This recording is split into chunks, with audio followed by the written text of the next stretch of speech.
we're back 20 feet away from the Forge Lounge. Boom. Mm-hmm. And we're here to talk to you guys about some fitness myths and legends. Debunking them. Debunking them.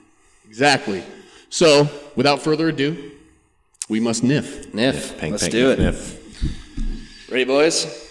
1, 2, 3. Shake, shake. Pank, pank. Wait.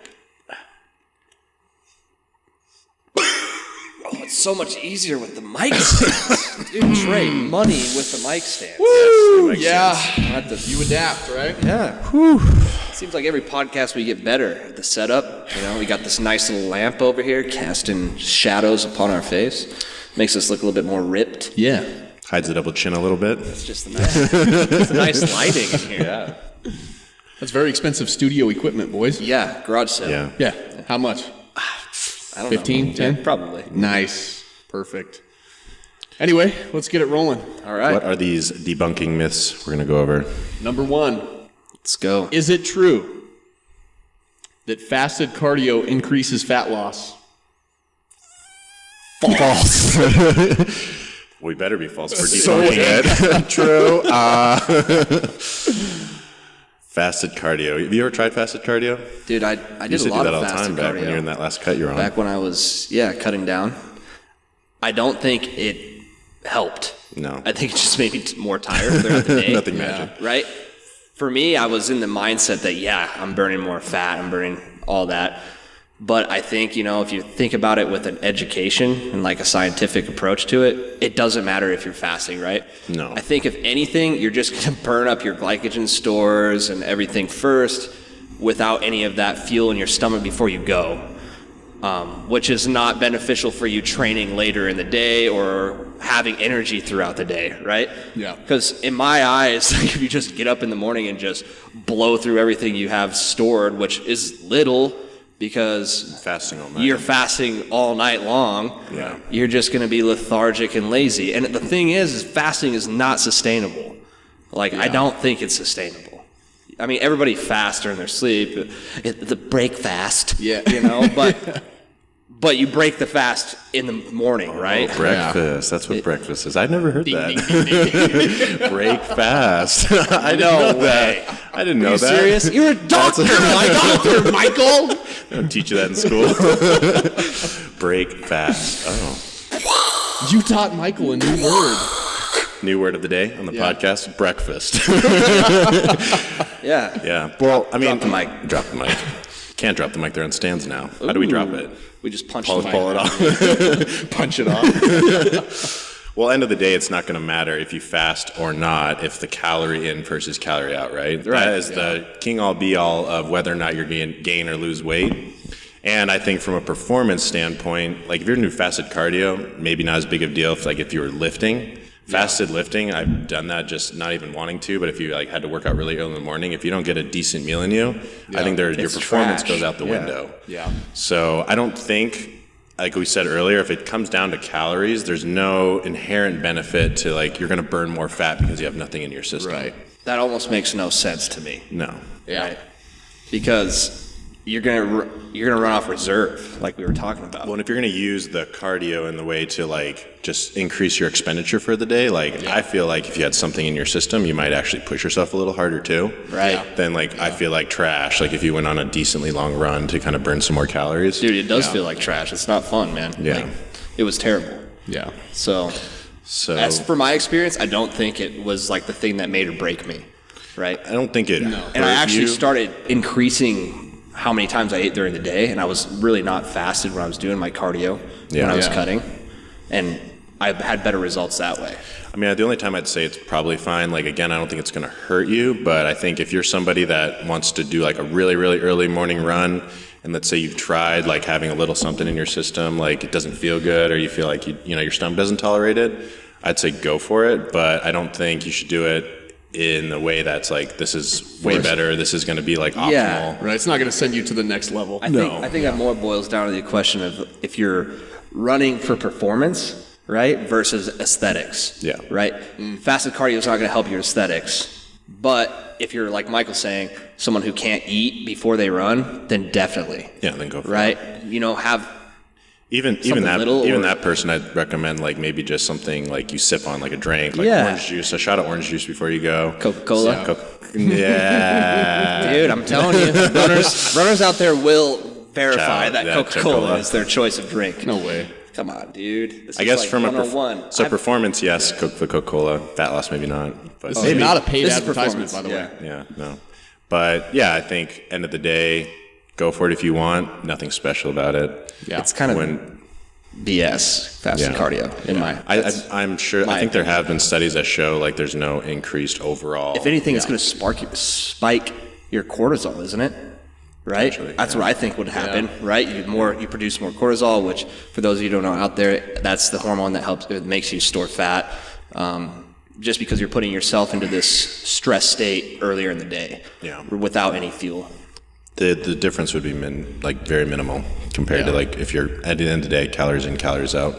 So prioritize that. If you feel better running, fast it, go for it. Otherwise, don't force yourself to do it because you think it's going to work way better than just counting your calories, keeping your calories in check. Yeah. Done, debunked. Busted. Boom. Myth 2. All right, number 2. Somewhat related to the first one. You guys can definitely relate to this. Oh, no. Is that a fat question? Yeah.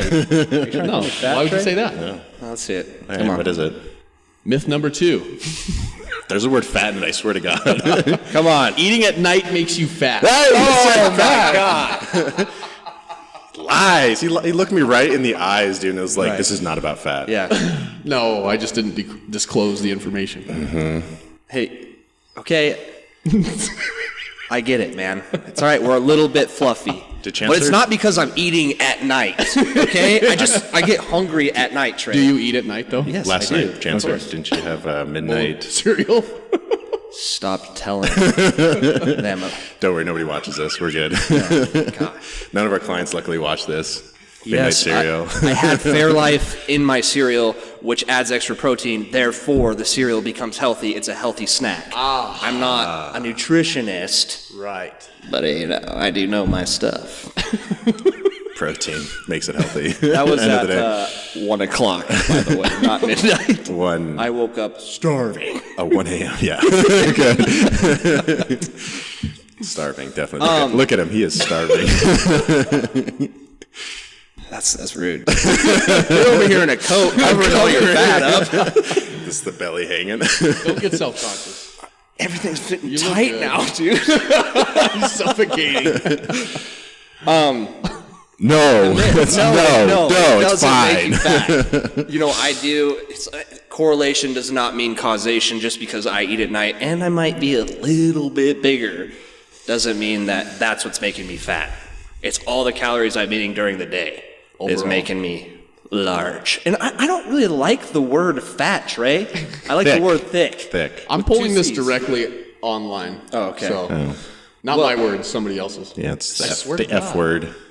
If anything, dude, I think that eating before bed will help you sleep better through the night. And I think there's been multiple studies on carbohydrates before bed and helping you sleep. Right? Well, I think especially if you're feeling full before bed. I have a lot of times when people are like in a deficit and they are starving right before going to bed, that totally affects your sleep quality. Yeah. So I think I would personally recommend having like either a semi-high calorie, or if you're counting your calories, storing a lot of the calories in your last meal of the day, so that by the time you're falling asleep, you're not feeling any hunger pains or anything like that. Yeah, and you'll sleep better through the night because we all know you carb up, you want to take a nap right after, right? big Like have chance. some biscuits and gravy for breakfast for once. Then try to tell me your first thought when you put it, Biz quit. Biz quit. You want to quit the day after that, Yeah. man. Like you just want to go back to bed, right? But it's the same. Apply that later in the day, and you'll sleep great. Biscuits and gravy before bed. Genius. I haven't tried that. That Sounds could work. good. That's surprising. Biscuits and Yeah. gravy before bed. Night Think about biscuit. it. Sounds worthy. Yeah. We'll experiment and get back to you. You're right. But update at the end of the day, it's still the calories in, calories out, right? Same as the It doesn't fasted matter. cardio. It's going to come down to Yeah. calories in, calories out. You're still going to burn it through your sleep. Most people burn a lot of calories in their sleep. And when you're sleeping is the highest amount of like recovery that your body's going through. Hormone production. Hormone production. So having that energy to spike that through your sleep is actually optimal, right? Yeah. When you're thinking about performance, I would even say aesthetics, right? Yeah. So that is a huge myth, right? I don't eat anything after 6. Good for you. I had 1 a.m. cereal. I slept great. All right? Yeah. Just unnecessary concern. Yeah, it's just... You're just prioritizing something that's not as important as, again, calories in, calories out. Top of your list I is going think to be that. what the thing is most people, they eat a lot during the day hours. Yeah. So, like, yeah, having extra calories at night can make that push you to, like, feel like you're getting fatter because you're just going over your allotted calories for the day. Well, what a lot of people probably end up doing too is like they do that bored eating, right? Like you're end of the day, you're kind of pooped out, you're gonna watch some Star Trek and just snack. Live large. Lift large and prosper, my friends. So you don't want to mindlessly eat, but if you're, again, tracking your calories, it's not going to matter where those calories are throughout the day. Right. And I think from a sustainable point, having them at night is going to, if you are at a deficit again, it's going to make you, or if not, either way, it's not going to inhibit your fat loss if you eat calories at night. No. Right. Busted. Totally too. false. Okay, number 3. Lifting and or building muscle will make you stiff and immobile. Ooh. Fact or fiction? False. Yeah, shouldn't have. Mobility is a whole different story, right? Yeah. Like you can work mobility as you get big. Like Michael has best mobility in Forge, right? And he's the heaviest here. Yeah. Heaviest. The thickest, sweetheart. Thickest. The thickest. So, Thank you for not using the F word. Fat. yeah, Thickest. quit. Seriously, this is a family-friendly show. Don't use the F word on here. I think people get that idea because when you are lifting heavy, you get stiff, right? Right. So when people are getting stiff, your joints aren't moving as freely. So it's like, oh, I must be like losing my mobility, stiffness. But that doesn't necessarily. It kind of depends how you train, right? If you train through full range of motion, lifting is one of the best ways to maintain or even gain range of motion. Right. If you're like Eccentric loading, right, is the best for adding increasing mobility. Yeah. Right. Now, I think while you'll see like a lot of big power lifters, like they might end up and like, through their training be stiffer is because maybe they're training to like only a 90-degree squat and then they never bring their hip crease below 90, get into like a deep ass to grass squat because they don't train that way. I didn't mean to say the A word's fine. Did you say the A word, Michael? We'll bleep it. Okay. What I'm trying to say, though, is power lifters are just a different category, right? Because sometimes having that stiffness is better for performance, right? So it's like if you're training to 90 degrees in your squat over and over and over and loading it, then you're going to be strengthening and building that range. And then if you're not going deeper than that, you're not going to necessarily maintain or be gaining range of motion. So a lot of the powerlifting movements aren't these extreme or full range of motion exercises. Kind of like how Olympic lifters, right? Like they'll squat all the way down on their heels. They'll have the barbell overhead. Yeah, so they have to get that low, right? Yeah, so that's like more optimal for their performance, right? Because if they can get under that bar easier, it just makes their movement better. But you wouldn't say that like, Olympic lifting is causing those people to be stiff. Like those are some of the most mobile people you'll see around are like Olympic lifters who are of course lifting heavy weight in those Olympic lifts. So lifting in itself is not going to make you stiff. It's kind of the way you train. Yeah, it comes down to what you prioritize in training. I'm going to go out on a limb here. And, there's a lot of argument between that if you should be like squatting ass to grass, as Michael would say. I wouldn't say that. But if you should be squatting full range of motion or just to 90, right? Because I think this is also like a huge topic, right? Some people think you shouldn't squat below parallel, like which I don't agree with. Yeah. I think you should go as low as you can, unless there's something like a butt wink in the bottom of your squat or you're having pain. I think you should be squatting as deep as you can, as frequently as you can. Yeah.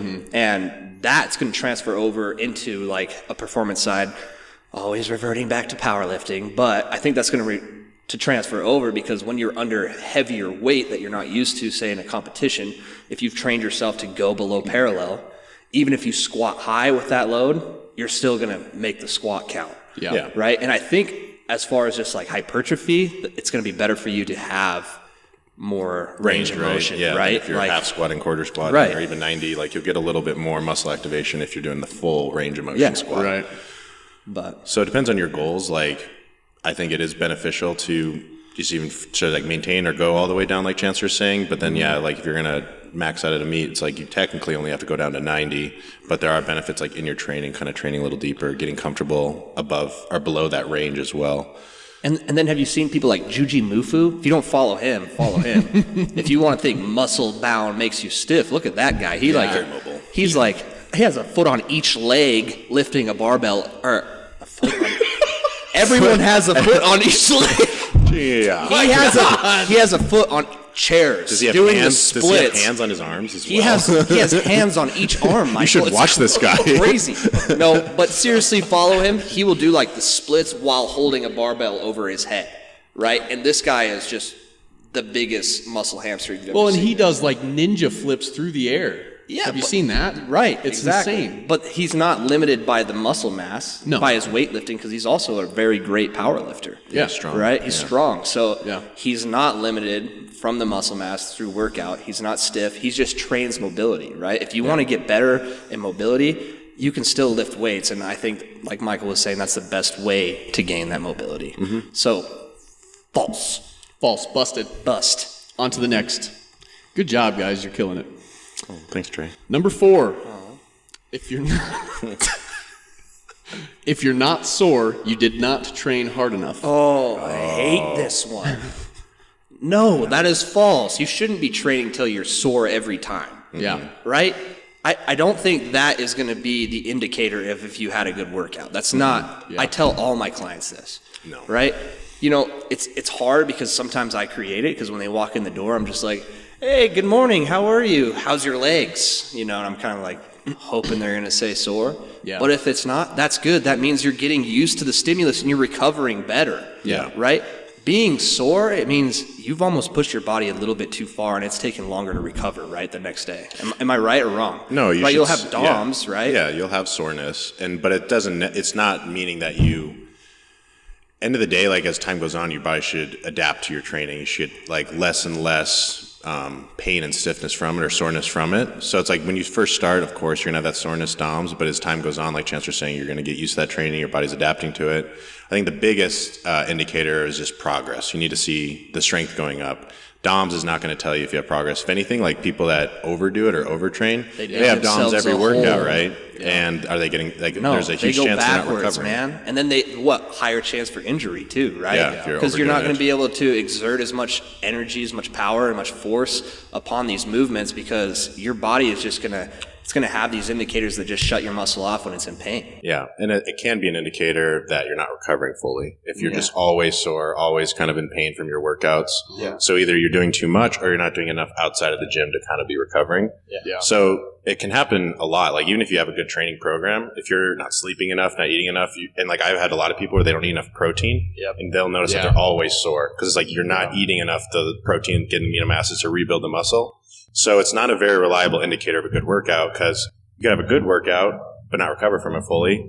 Or if you're just like not doing enough outside the gym to be recovering optimally, you might have soreness, but it's just not it's not reliable. So I'd rely on other indicators to see how your training's going. And one little trick when, Michael's talking about protein is one thing I've noticed through my training. There is a ratio out there that is, taught in nutrition classes 4-to-1 post-workout, right? So 4 carbs to 1 gram of protein. Within 40, remember the golden hour? That rule, after you work out, you should be having a protein shake. Mm-hmm. Well, if you just go off and you just have your protein after your workout, your your body's going to take way too long to bring that protein to your muscle because insulin is what helps you break down protein. So adding some simple carbs in, and one thing that Michael and I do, and we're just like religious about it, is after your workout, you need to have like orange juice and protein. That is our staple. Go-to that we right? like. And you will notice a difference in soreness night to day, right? The next day you are going to feel better, you're going to recover better. On the days that we don't get to do that because we're too busy or something, or we have to have a workout here during our day hours, we don't get a chance to get some orange juice and protein or some sort of simple sugar with our protein shake, we notice the soreness is worse the next 2 days. No, big chance. Right? Yeah. Mm-hmm. So add that in. And then if you're still sore, now you can turn to like, okay, maybe it's not my diet fully, maybe I have enough protein, maybe it's my sleep, or just, lifestyle. Mm-hmm. Right. Many Right. factors that could be. So the soreness, you don't have to work out till you're sore. No. That myth should be busted, and that should be a mindset that's completely forgotten. I would go as far as if you're always sore every workout, every time, there's something wrong. Whether it's the training, whether it's the recovery that you're doing afterwards, nutrition, sleep, stress, whatever. Right. I think if you're noticing that you're sore every workout for months on end, then something needs to be fixed. Yeah, you need to change your program. You need to change your lifestyle. You need to change your nutrition, your sleep. Yeah. You don't need to push yourself that hard every single time. Yeah. That myth, Trey, has been busted. Good job. Busted. Killed it. Number 5. How many do we have total? 6? 6. Okay. 6. 2 to go. Crushing a 2-part question. Ooh. 6.5? Yes. The answer's always C for Chancellor. C. Yeah, so I passed all my That you classes. do? Nice. I always had a C go for to. Chancellor, C for Chancellor. How do you do that? A for Alzheimer. Did you forget? Huh? Dick. All right, number 5. You should always stretch before a workout. False. Actually, there's even been studies that show if you do extensive stretching, it actually can inhibit muscle performance. Right. Those long, I used to be super common back in the day, like 80s, 90s, like college coaches, all the professional athletes. Football games, man. We always did stretch super all long. the time. Our necks. every workout, we stretched our necks. The more that like when I learned about that, Great. like how bad it is to stretch like that before like exerting yourself, I was just like, how did we not die? Yeah. Yeah. So it's like, I mean, so if you're going to do like really long, like incredible, like amount of prolonged stretching, like again, what I was saying is that it's shown for like up to, I think 30 minutes or more, like your actual able to do full force production of the muscle goes down. I think also you can get into the realm of static versus dynamic drills. Yeah. So dynamic right? is dynamic is yeah. what you want, right? Yeah. So dynamic stretching is like those active drills that we have people go through here, like hip circle hitting around walk, ranges, like or like quicker, really but quick, not prolonged 15 time in a seconds, stretch. right? Not holding the same muscle to stretch. Yeah. Right. And then static is what they're talking about, right? Just like holding a stretch shouldn't long. be holding these just from the long muscles stretch. pulling for a long time, kind of painful. Not Because fun. stretching in itself is damaging to the muscle. There's a stressor on it. I think I mean, theoretically, that's probably why it kind of inhibits the muscles, because that muscle's kind of fighting as you're pulling it to end range and just like, ooh, like quivering. It you have felt that. pre-fatigues you, right? You're already pre-fatigued going into your lift, so therefore force production goes And your down. body has a little bit of pain, so it doesn't want to I don't want to exert this muscle because it's kind of stressed out right now. So so static stretching, I would not even recommend it. After, not before, right? Yeah.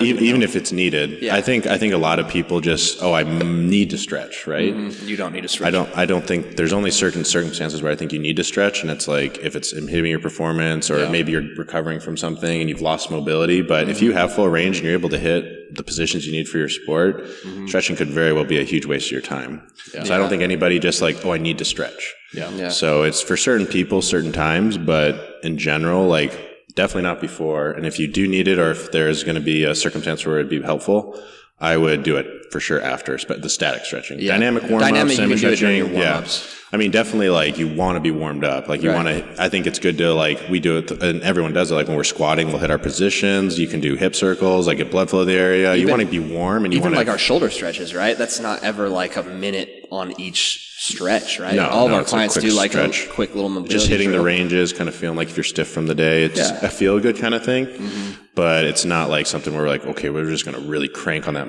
that muscle group and crank your end ranges and then go lift heavy or something. Pointless. Right. So don't do that. Take it from me, I can't reach my back. Yeah. Trying to scratch my face right now. I am lucky to feed myself with a fork. I actually had to get the extendo forks, so you didn't. Genius. Yeah, dude. Should have straws for these. Yeah. That's why we have mic stands. Yeah. Yeah, I could barely even get this mic to my mouth. Trey's over here last podcast just sucking on the thing. So. Very mobile. Yeah. He can touch his face. He probably put a small of his foot on the small of his back. You mean the foot on his leg? He can. Oh yeah, I have a foot on each leg. You have a foot on each leg? Yeah. Crazy. Super mobile. I don't. I have hooves. Hooves on each leg. Shut up. Shut up. So wrap it up. Stretching. Don't do that before, especially static stretching. Dynamic good, static not good. If you do need a static stretch for whatever reason, mobility or whatever, increased range for your sport, do that at the end. And don't live. Or on an off day. Yeah. Off days too. Off days are a great day to do that for sure. Yeah. Cool. Busted. Number 6. Is there any true ones here? Or we just pick all false? I don't know. You have to see. All right. There's one left. 2-part. Number 6. You have to use a belt for squats and deadlifts. have to. Have to. No. No, don't But have I to. love this topic. But Right? Because people think that belts give you like superpowers. They don't. Right? All a belt is doing is giving you some like feedback. Proprioception. It's a word. Got it. You nailed it. Google it. Don't Google it. I know real. it's a word. It's a real word. All a belt is helping you do is brace harder because it's giving you something that pushes back on you, right? Yeah. So when you're bracing in a squat, if you're bracing in a lift, you're bearing down, you're pushing that air down into your diaphragm and kind of trying to spread it around, like filling your body up like there's an inner tube around it, right? Yep. It's hard to do that if you don't have something like, you can do it with your stomach pretty easy. You can find that brace, but filling that air, the complete abdominal Intra-abdominal pressure. just to feel that in like your back and your sides, that's hard for some people. Yeah. So having a belt on gives you something to like brace harder against. Yeah. Right? And you can lift without it. It just takes a while to develop that type of discipline to be able to brace like that. Yeah. Because we have days that are literally dedicated to beltless squats. Yeah. Right? Like Where workouts. we are working on that brace and we're working how to hold that position and be strong in that position, because at the end of the day, if you're stronger beltless, if you're getting stronger beltless, when you put on a belt, you should probably be about the same. If not, you can brace a little bit harder. Yeah. Just because you have that feedback. Yep. Right? So I don't think I think you should wear them at a certain point. Right? If you're going like 80% over. That's my general recommendation. Is like when you shouldn't be wearing it from the get, like with a bar in your back, or you see those old guys like or doing walking curls around the with gym with a belt on. Yeah. So, but like for a lift, it's like 80%, maybe even a little more plus is before you even start using that. Yeah. I think what we run into and what we've seen is like people really rely on a belt and they don't learn how to brace without it. So it's like, if you're new to lifting especially, I would take a lot of time to first learn how to brace properly. And then as you get more advanced, when you're starting to reach top tier strength of what you're capable of, it's like then you can start experimenting with a belt. Right. Because then it definitely does. Like studies have shown that it can increase intra-abdominal pressure more. It's like putting a rubber band around a balloon. Yeah, like Chancellor right? said, you have something to press against. So it's like if you were to measure the intra-abdominal pressure, it's a little higher than if you didn't have a belt. But again, you don't want to use it to like that's the only way I know how to brace. Like if you can't do that without a belt, you can't create that brace. You shouldn't be lifting that heavy. You shouldn't be lifting, with that belt yet. Yeah. So, and one thing that I do in my training that I've just done just naturally is throughout my training history, I've always tried to keep the point of where I put on a belt higher and higher. Yeah. Right. Like kind of get a little PR, right? I always like even when I know I can put my belt on, if I'm saying when I squat 405, usually I want to put my belt on about that 4 plates.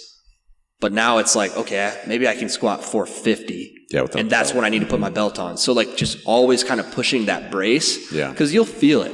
You'll feel how much harder you can brace when you're under heavy load. Yeah. It right? does help. So take that and scale it back to a beginner, right? You should always be kind of pushing, how far can I go bracing without a belt? Yeah. Right? Until I need the extra help, the feedback to actually get my brace right and correct. Yeah. So try to do that. I think that's huge. I think another thing I see people do, and I would not recommend using a belt for just purely back pain, right? Like I have back pain, I'm going to throw on a belt. It's like, okay, maybe we need to look at something, dig a little deeper than like I'm using this as like the crutch that's going to like, I put this belt on, it went away. Yeah. That's scary. It's like that you are hanging by like a thread right there as far as like re-aggravating or causing more pain in your back. Yeah. If that belt's the only thing keeping you between a set or a lift without pain. And when it comes down to it, that's not going to save you. No. If your back's going to flare up or whatever, that belt's not going to be the saving grace. No, not a chance. So, and it actually might make things worse because now you're thinking you're going to lift heavy. Yeah, you're going to lift heavier. My back. Okay, put my belt on. Now I'm going to go 50 pounds heavier and just destroy my back even more. So. Yeah. So Yikes. I recommend a belt only for maxing out or higher 80% and like or 80% higher. or plus. Yeah. And then push it a little bit if you can. If you're trained well enough to do that. If not, you hit that, you're going to know the point where you need to put your belt on. But we have like a majority of our clients aren't like throwing on belts every time they work out either. No. Yeah. So it's like, again, when you're learning, when you're starting, you could spend easily a year without a belt. Yeah. And learning to brace is the biggest part of that, right? Yeah. And that's something that we teach constantly. Because once you get that brace, It's a foundation you're going to notice lifting, strength is just going to increase already. Yeah. Right? That's just part of technique. Yeah. Right? That correct breathing, getting that brace just right. all of your strength, everything's going to feel easier when you have that. Yeah. And it changed my lifting career when I learned how to brace, breathe into my belt, show people how fat I was when I'm squatting. Right? That's one of the cues I use is like they put the belt on, I'm like, all right, show me how fat you are. I want to see things rolling over, right? Busted. I don't think you need a belt. Right? Definitely not, no. I think beltless training is very, very key to strength gain. Yeah. Right? You can learn to control that brace, your abdominals, that intra-abdominal pressure. If you can learn how to control that, you can use it to your advantage and keep pushing it. And then once we get to that point, like Mike was saying, put the belt on. Yeah. Brace harder. It's more of an advanced training tool. Yep. Cool. What's the other? There's a part. Oh, wait, hold on. I have to throw this in. Oh. And when you're picking a belt, please get one that is equally. Don't go Velcro for one. And two, get one that's like equally thick all the way around, right? You see these guys with like 5-inch wide belts on their back with a 1-inch little like pants clip on the front. That does nothing. No. All right? When you brace, you're pushing forward into that belt. You're not like extending your back and pushing your gut out, but you need something to push against in the front. Yeah. And the littler it is, the less surface area there is in the front, the more your fat's just going to roll over it, or at least mine does. Yeah, but you want like an equal thick belt all the way around. Yeah. And you want it like thick, tall wise too, right? I think they're like 10 and 13 millimeters or something. Yeah. Like you don't want like a little chinky belt or like a little like those Velcro. Yeah, that's what I'm talking about. The material, like they're different shapes. From like top to bottom, right? You don't want one that's should like be super tapered. Throughout. Right? You don't want that big, thick back and tapered to the front. That does nothing. No. Yeah. Right? You're not blind. Unless you wore it backwards, that might be better. Still put the wide part on your stomach, and it's just like, it's like from sternum to waistline. Yeah. It looks kind of cool, though. Like armor. But, then you have to have, like, Michael cinch me up like a dress. Yeah. Not going to work. Yeah, if you're going to buy a belt, buy a decent quality one. Don't buy, like, the cheapest one you can find on Amazon. Yeah. You're going to get, like, a leather, like, I think a couple good brands, like Pioneer Fit makes some, Super Training, you can get some nice ones on Amazon. The RBX. Oh, yeah, I'm not saying not get the cheap one. Yeah, don't get the cheap one. Like a $20 belt, like, get a decent quality one. Mark Bell has a great belt. The strong belts are sweet. Yeah, I've had those for years. Those are great. But they all have that uniform width, top to bottom. It's like 3 inches or 3.5 or 4 inches, I think, is what it is. Or it might be 3 and 3.5. Yeah. But look for that. Don't look for the taper. Yeah. I just had to throw that in there because when I see someone with like a super tapered belt, I'm just like beating my head. They get these like these like Velcroed cloth ones are garbage. It's going to do more harm than good. Yeah. The Velcro ones. Those are so stupid. My gosh. Get out of here with that. Okay. I'm a little off topic, Trey. Don't. No, get it. But lever belts too. I mean, I like them. They're cool. I like the concept, but why does everyone have to have lever belt sass? Right? Tell me it's not a thing. You get done with your lift and you're just like, ugh, and then you step away and and then you strut away. It's like there's so much sass to that lever, man. Yeah. Attitude. Just too much attitude for me. Lever belt that's sass personal preference. It works, but I don't approve. Just go with the buckle. Buckle belts are cooler. Yeah. Jeez. Yeah, man, I really went off there. I'm sorry, dude, but is there a second part to this? Came out hot. There is. You guys kind of touched it, about but lever belt. Alternatively, I pulled this straight offline. This is a recommendation that was made somewhere. If you have to use a weight belt, you are trying to lift too much weight. Oh my goodness. What? Yes. No. Not a chance. Yeah. We already talked about this, right? Stupid. It's like you want that. You want to be able to brace a little bit harder when you're getting higher up towards your 1 rep max or, in the context of trying to be like a power lifter, trying to lift as heavy as possible. Yeah. That's what you're trying to do. Yeah. You're trying to lift as heavy as possible. That's the goal. But in the context of maybe like we were talking about earlier in pain, it's like if you're using it to throw on for pain and then you're probably lifting too much. Or if you think that you need it to lift heavy. Yeah. Right? Yeah. Then maybe you're not training right. No. Right? Yeah. So big fat no. Big no. Big you can lift fat no. Who said it now? Thick no. Oh, Michael. I wasn't directing at either of you. I was looking at Chancellor. Big fat. That's all right. That's all right. You okay? I'll remember this. Yeah. You good? You good, bro? Yeah, I'm okay. We'll talk about it later. Sleep on the couch tonight. Buddy. What? Yeah. But that's it. That was a 6. That wasn't too bad. That's good. No, yeah, those are good good one, questions. Good job, Trey. Yeah, You I did my research. You did a good job. Yeah. Did you just Wikipedia it? No, I Googled it. Nice. Probably just Googled it while we were talking. Nice. Yeah, I did. Yeah. Really? Yeah, frantically. Nice. Good. But those are the myths, common myths, right? Some of them. There are more. There's going to be more. We'll have another debunking episode. Yeah. And maybe we'll throw some facts in here this time, Trey. Some truisms. You just sound like naysayers. Why do you always naysay? Everything I create. There's some good things out there. So. It makes you look like an expert, though. Yeah. Smarter. We're smarter. Anybody that recommends any of those things, we're smarter. Smarter. But. All right. Let's end this. That's it. That's all the time we have. At the end of the day, build yourself, conquer adversity, repeat daily. Do these things, ignore the myths, and you will succeed in life. Boom. Punch the mic. Punch. Knockout.